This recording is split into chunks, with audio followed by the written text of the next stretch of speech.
Hey friends, welcome back to my channel. My name's Lindsay. If you're new, and today I thought we could do a little bit of story time.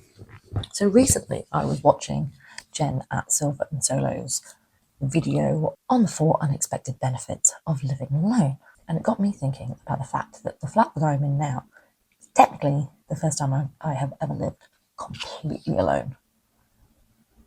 And I'm 37 years old. I've been here nearly 5 years this year. So previously I've obviously lived with family, I lived with friends in Birmingham, I've lived with people I work with, like when I was in New Zealand and Australia. And in New Zealand, I think at one point there was like 12 of us in one house, and it was so much fun. It was so much fun. And I've also lived in HMOs, so houses of multiple occupants. And that is where the stories of my housemate from hell come from.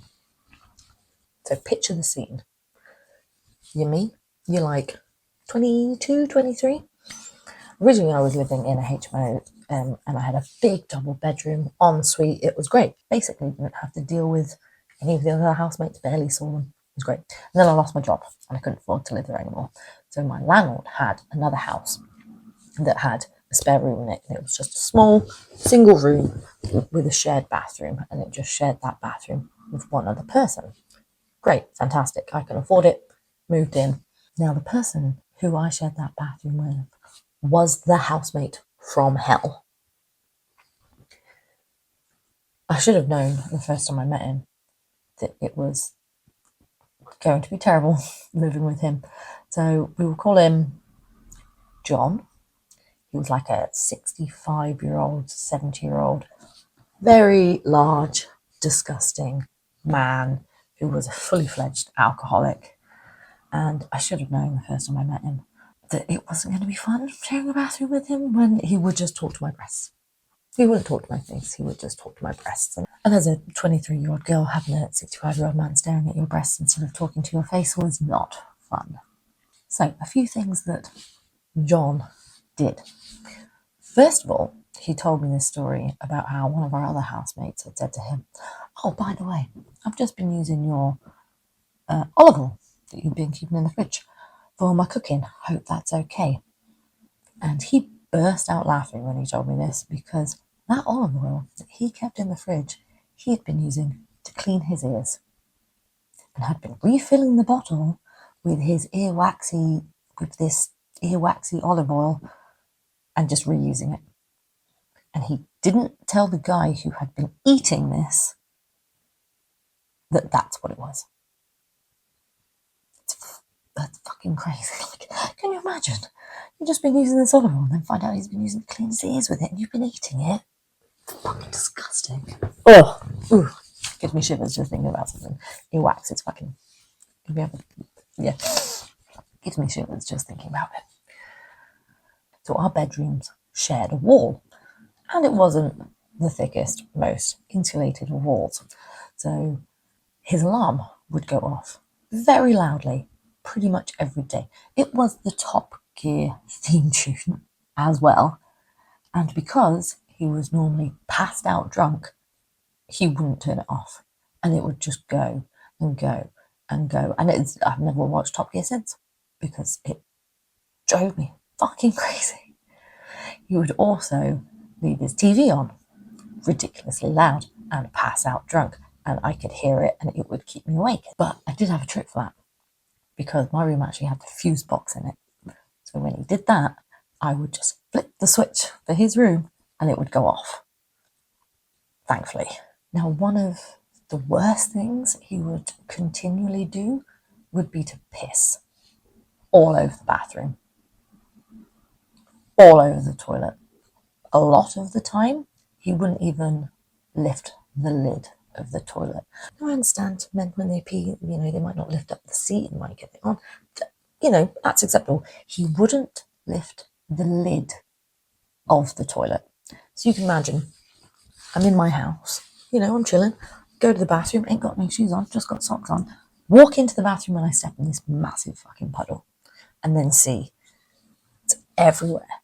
And this is old man, alcoholic, stinky fucking piss everywhere.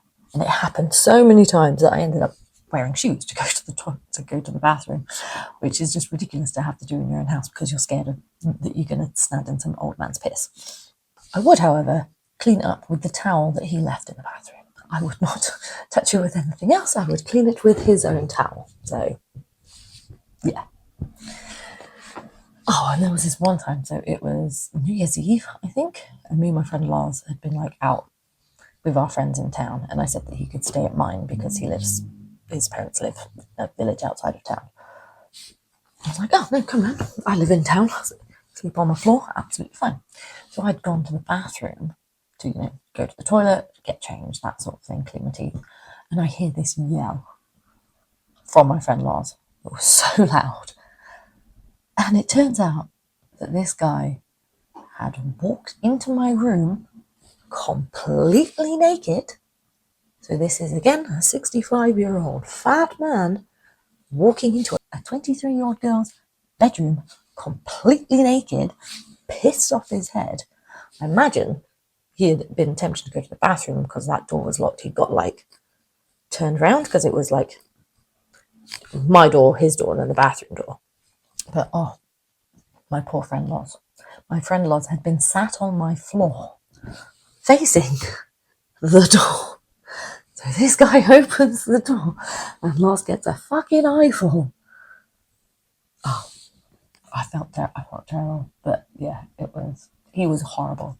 It was horrible living there. Thankfully, he eventually ended up getting evicted, and then a few months later I moved to Liverpool. But yeah, just thinking about that makes me never want to share a house with anyone ever again. Ever again. So originally when I was looking for this place, my mum was like, oh, go to a HMO. No, I'm not sharing a bathroom with a stranger ever again. It was fucking disgusting. I hated it so much. But it was cheap, and I was 23 and worked at Greggs, and it's what I needed.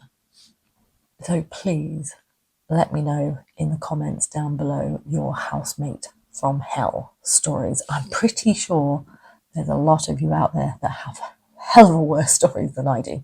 So let me know in the comments down below.